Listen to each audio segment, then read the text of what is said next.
এই মুহূৰ্তত মই উপস্থিত আছোঁ গহপুৰৰ অসম আৰু অৰুণাচল সীমান্তৰ কুকুৰজা নদীৰ পাৰত আৰু বছৰ বছৰ ধৰি এই যিখন কুকুৰজা নদী এই কুকুৰজা নদীখনে বাৰিষা কালত এই যিটো অঞ্চল এই অঞ্চলটোত আচলতে ত্ৰাসৰ সৃষ্টি কৰে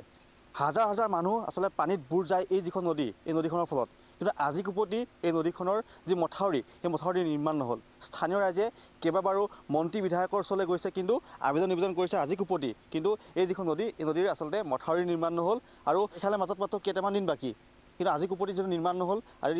ইয়াৰ যিখন স্থানীয় ৰাইজ আছে তেওঁলোক আচলতে সাজু হৈছে কিয়নো বাৰিষা হ'লে যিটো পানী হ'বই আৰু এই মুহূৰ্তত একাংশ স্থানীয় লোক আছে মই কথা চেষ্টা কৰিম মই আপোনাৰ ওচৰলৈ পোনে আহিছোঁ কওকচোন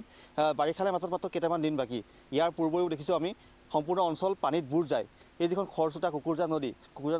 ভেটাৰ কিবা ব্যৱস্থা কৰিছেনে নাই কৰা এতিয়ালৈকে আমি চৰকাৰক কত আবেদন নিবেদন কৰিলোঁ আজিলৈকে কোনো ফল নাপালোঁ গতিকে এই নদীখনৰ কাৰণে আমাৰ যিমান খেতি মাটি অপকাৰ হৈছে আৰু বিশেষকৈ এতিয়া নদীখন আহি পেলাই বাৰী কিনাৰত পালেহি এই বাৰী কিনাৰত খহাই এটা সময়ত হয়তো আমাৰ গোটেই গাঁওখন শেষ কৰি পেলাব গতিকে এতিয়াও যেতিয়া আমি চৰকাৰক আবেদন নিবেদন কৰাৰ পিছতো চৰকাৰ কাণসাৰ নাই আৰু সাংসদৰ কথাটো নকওঁৱেই এতিয়া আমাৰ পঞ্চায়তেও চকু মেলি আজিলৈকে চোৱা নাই গতিকে তাৰ কাৰণে আমি চৰকাৰকহে যোগাযোগ কৰিছোঁ হয় আৰু ব্যক্তি আছে মই আপোনাৰ ওচৰলৈ অকণমান আহিছোঁ কওকচোন সাংসদ পুঁজিৰ পৰা কিবা সাংসদগৰাকী আহিছে নাই ইয়ালৈ আমাৰ গহপুৰ উত্তৰাঞ্চলৰ একেবাৰে অৰুণাচলৰ লগত আমি লাগি থকা সোণাপুৰ পঞ্চায়তৰ অন্তৰ্গত ৰাজগড় কুকুৰজান গাঁও আমাৰ গহপুৰ সমষ্টিৰ এই উত্তৰ অংশত প্ৰায়বিলাক মানুহেই কোনোবাই পল্লৱলোচন ডাঙৰীয়াৰ নাম শুনিছে কিন্তু প্ৰায় ৯৯জন লোকে তেখেতক সন্মুখত প্ৰত্যক্ষ দেখা পোৱা নাই নাজানে তেওঁৰ বিষয়ে যে তেওঁৰ নামত যে এটা সাংসদ পুঁজি আবণ্টিত হয় সেই পুঁজি আমাৰ গহপুৰৰ উত্তৰ অঞ্চলত একেবাৰে প্ৰভাৱ পৰা নাই আজি বহুদিন ধৰি ১৯৮৫-৮৭ চনৰ পৰা এই নদীখনে আমাৰ গাঁৱৰ মাজেৰে বৈ গৈছে এইখন এখন পাহাৰীয়া খৰচোতা নদী বাৰিষাৰ কালত বহুত গৰু পোৱালি উটি যায় বহুত মানুহ উটি যায় খৰচোতা নদীৰ কোবত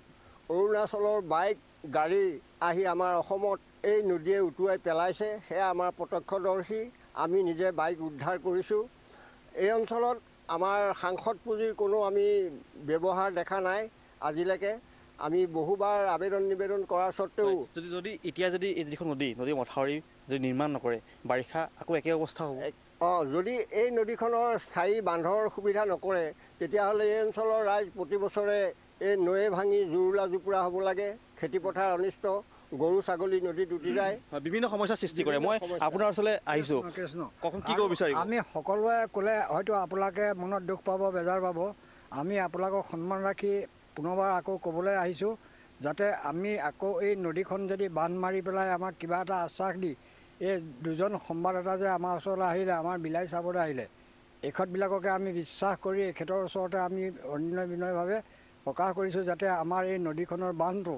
অতি সোনকালে ইলেকশ্যনৰ আগত যদি কিবা এটা ইয়াত চিন দেখুৱায় তেতিয়াহ'লে আমি বিশ্বাস এটা পাম আৰু আমি সকলোৱে আগবাঢ়ি ভোট দিবলৈ যাম নহ'লে আমি ভোট দি বুঢ়া হ'লোঁ হৈ এতিয়া ৮০ বছৰো পাৰ হৈ গ'ল এনেকুৱা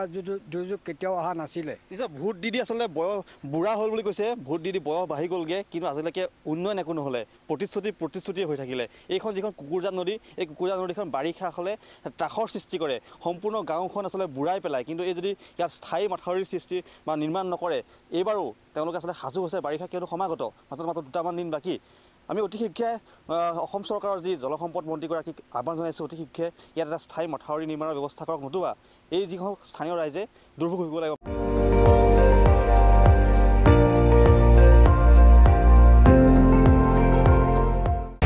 আপুনি চাই আছে ND24